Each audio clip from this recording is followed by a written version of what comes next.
My name is Billy Meyer. I was born in Kansas City, Missouri, home of the Kansas City Chiefs, of course. I lost my husband 9 years ago, or almost 9 years ago, to a bad hospital who murdered him. And why did you get a little bit closer? I traveled around the United States. For the last 9 years, I ended up in Maine. Well, I was basically systematically tortured by the Bangor, Maine Police Department for 3 years. What happened then? They're just very homophobic, being a gay man. And I got refused housing, I got refused everything. I was systematically called, just abused. So I left, I came down here in June to Cambridge. And, basically my homelessness started after all my money was stolen when I was in Washington, D.C. Back in July of 2020, right around the time COVID was going on. I just started basically. And my SUV got stolen, my money got taken. Really? And so I just started traveling. Screw it, I'm tired of it. How'd you end up in Harvard Square? Oh, I've been hanging up here during the day, usually during the night time I sleep here. During the daytime, if it's not raining or I'm not exhausted from selling papers, I am down in Central Square. Basically I've just been trying to find housing. I've got all the stuff going for housing. I got 2 city council workers, a lady from over here named Barbara, and a VA worker. I'm a veteran. If I could ask you, because you have a unique experience in the way that people treat you because you are gay and homeless, how do people treat you? Do they discriminate against you differently? Most people treat me pretty good. But there's people out here that I don't do drugs, I don't drink. I smoke weed, that's it. I have people out here that try to take advantage of me, but for the most part, most people are pretty damn nice to me. Tell me about a time somebody tried to take advantage of you. People keep asking me for things. They think I have money, but I don't. I'm more put together than a lot of people out here. Cigarettes, money, everything. I'm they think that I have everything. But, it's it's just basically the people who do a lot of drugs. They think I've got drugs to sell them or give them or whatever. And I'm like, dude, I don't have nothing to do with this stuff. I'm like, it's not even... Why do you think they assume that? Well, a lot of people think that all homeless people are druggies. And I'm like, I'm not. I never touched it. All my 50 years, once in a blue moon, I'll have a glass of wine with a meal. But I've never drank I've never drank any alcohol. I just never was into it. You was never interested? No. I used to own a nightclub. 3 nightclubs different places. Tell me about that. Well, my parents, who adopted us, owned a place called the Universal Club in Kansas City. And they owned it for 50-something years. And the back part of it was for children. So me and my siblings, my twin sister and my older brother, we used to run the back. That's awesome. And so basically that was ours. And then my first lover and me owned a bar in St. Louis called B&B, Bill and Billy. But I never drank the stuff. I served it, I don't drink it. I feel like oftentimes people in difficult situations end up moving towards using drugs How do you think you stayed away from that, and how do you deal with difficult times?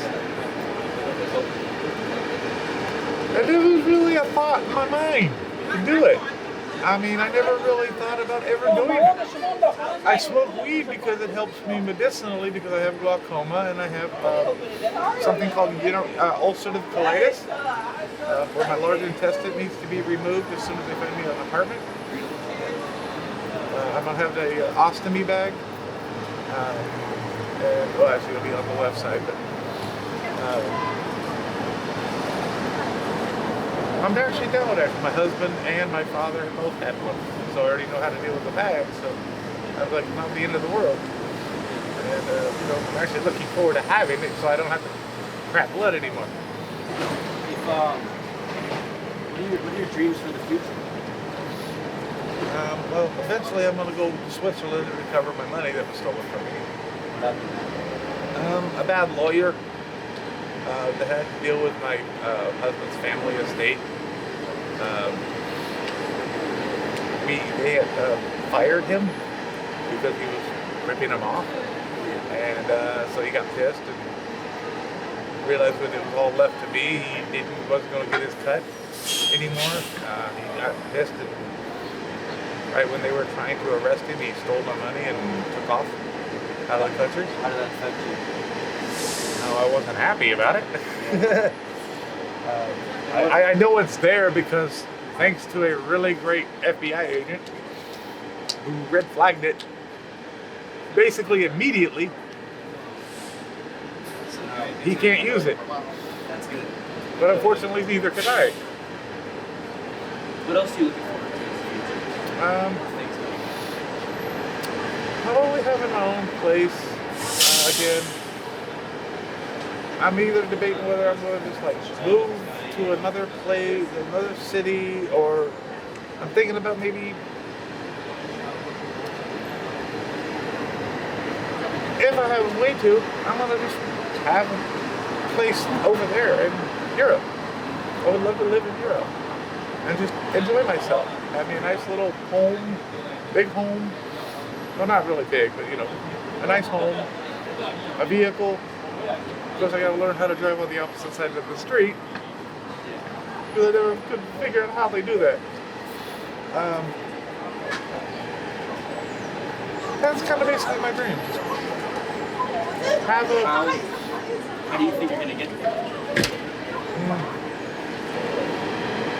I just got to start saving, and I can do it. I got to get my passport and other things too. How could people help you? Are there things that you need? Ways people could eventually help you? Eventually, but right now I just want to get some housing, get myself situated right now. That's my main goal. I have to have my teeth pulled out and get dentures. I need new eyeglasses too. And then get the ostomy thing done. And then after that, I'll deal with the rest of it later. I'm actually not even really, it's safe over there. They know that I'm going to eventually show up and get it.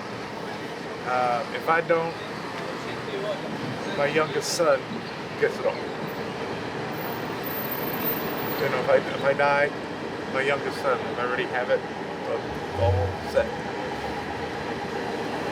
Because he's got 4 kids, and I just want to make sure his family's taken care of. My oldest, I'm going to have some put aside for my oldest son's children and ex-wife, but he can just go to hell. My oldest son does not accept me anymore. He's not a really good guy. How did that make you feel?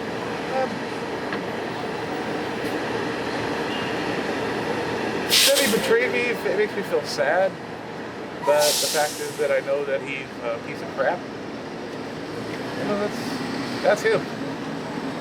Why did he betray you? He decided that that having a gay father wasn't his thing anymore.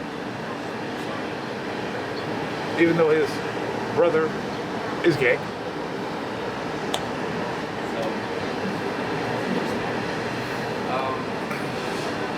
Tell me about some of His your- brother's a lawyer, so there's nothing he can do about it. Tell me about some of your interests. What do you enjoy doing? Oh, my favorite thing in the world is I love to build Lego sets. I mean, big, giant Lego sets. My dream is to build the almost 10,000 piece Titanic. Yeah. It's like freaking 7 feet long. It like stands like this far off the ground. That's my dream, to build that. That would be awesome. And the Lego Death Star. What's your favorite one that you've built? Before I've never built the Titanic, never built the Death Star, but I have built the White House and the U.S. Capitol building. That's awesome. Yeah. Yeah. And that's the ones, I'm going to have all those back again. I'm going to have all of them. So, One of the things I love, actually my total favorite one is actually, there was a 6,000 piece, and it was like 6 feet long, the Lamborghini Diablo. It was black, it was like it was a Lamborghini Diablo, all moving parts, the doors lifted up like they were the original gold wing door ones. And I want to do that again. you want to do that again? Yeah. How much does the Titanic one cost? About $700. $700? Dang. When did you start doing that exactly? Oh, I've been doing Legos all my life. I love Legos. I was like, I will never stop doing them. That's awesome. I don't care if I get to be 100 years old, I'm still never going to stop doing Legos. They're fun. I mean, it's like, you see the finished product, it's like a total sense of accomplishment. I just love it. That's my favorite thing in the world to do. I love to build stuff, period. I love to build furniture. I can build furniture. I love to take apart electronics, and I took apart an old car that didn't work, cleaned it all up, and made it work again. Really? Yeah, and repainted it and everything, made everything all work again. It's just like, 'cause I have an idyllic memory, so I can remember what step I take shit apart with. So I took it apart, like every single little bolt piece and everything apart. Cleaned it up. If something was broken, I go to the AutoZone and say, hey, I need this part. Put it together again. That's great. Yeah, What'd you do in the service? I was a military policeman. I was a reservist. That's the part I don't remember most of, because in 2013 I had a bad head injury that cost me a lot of my memories from back then. So your episodic memory sort of got messed up. Yeah, my long-term memory. And how has that affected? Does it upset you that you don't remember a lot of the things that you've done in the past? Well, since I found an apartment, I have everything. I keep a journal. I have all my life. Everything's written down for what I once I read it, I'll be able to remember stuff. It'll help me get it back. It's just that I haven't had time to sit down and read it. On a day-to-day basis, what makes you happy? It makes me happy. Selling papers.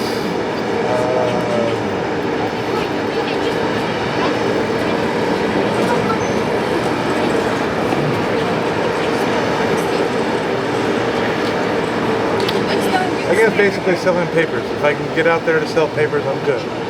If I can't, just talking about things. Talking about things with people? It's like to have conversations. I meet new people. Eventually, someday I'm going to meet my new husband. I'm looking forward to meeting somebody new. He's out there somewhere. I want a man up 60 or over, smart, willing to have a good time, just somebody to love, somebody to have common interests with me. I don't want a sugar daddy, sugar baby relationship. I want an equal relationship. Yeah. I don't care if he's poor, rich, whatever. I just want somebody that will treat me like I'm a real person. And I know that person's out there. And I just gotta be patient, it's gonna happen. But Right now I'm focusing on myself to get myself off the street. And I've been saving some money up to try to, for things I need for an apartment. Do things that I need. And I'm sure it'll happen. Just keep a positive attitude. There's some days I get very depressed and I just want to just quit. But then I just think that my husband wouldn't want me to quit. Yesterday would have been his 78th birthday. And I feel his spirit with me every time I feel like I want to give up. I feel like saying, you ain't giving up, I ain't letting you. And today I felt it really well. And I'm hitting Venmo all day long today. I was like, what the hell? If you had one message to tell the world, what would it be? No matter what happens in your life, don't quit. Don't give up. No matter what happens in your life. Because there's so many times I wanted to give up. And I just said, I can't. Because I just got a feeling something good is going to happen soon. I'm going to have a place to live. I found out yesterday that they're trying to waive the thing at the YMCA that would put me higher on the list to get a room there. Oh, really? And so I might be moving to the YMCA. It might be an SRO, but I mean, like hell, I'll have a roof over my head. I'll have my own little refrigerator and a microwave, and I'll probably grab me a crock pot and a little electric skillet or something. That would be great. And I'll be just fine. I'm actually gonna get one of those pizza ovens. Yeah. Like things you just stick on the thing and plug in. It comes any grease. It's totally cool. And give me one of them. But I love my pizza. Do you have any questions? No? Anything else that you'd like to tell us? Go to school, party on. Awesome. And before you end the recording, just so I can get your permission, I think your stories are really inspiring. I think it would help a lot of people. Would you care if we posted some of this content? I don't have a problem with it at all. All right. I just wanted to get on this. Please do.